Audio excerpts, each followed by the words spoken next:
Представи си ситуацията. Спиш спокойно и изведнъж се събуждаш от сирени, викове, изстрели и бомбардировки. Как ще реагираш, когато осъзнаеш, че животът, който познаваш, вече го няма?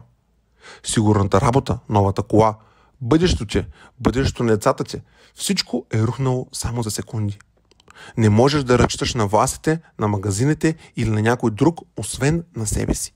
Книгата План Б ще те подготви именно за такива кризисни ситуации. В нея ще намериш практични решения за това как да намериш храна и вода, как да запалиш огън, как да подготвиш раницата си за евакуация, как да създадеш подслон и много други. Това обаче не е най-важното.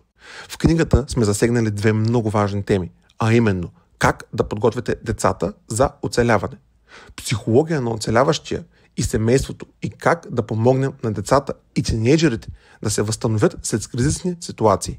Това не е просто книга, това е практичен наръчник за оцеляване в крайни условия. Не чакай да стане прекалено късно. Подготви се за всичко още сега. Вземи книгата само за 25 лева и осигури шанс за живот в един свят, който вече няма да бъде същият.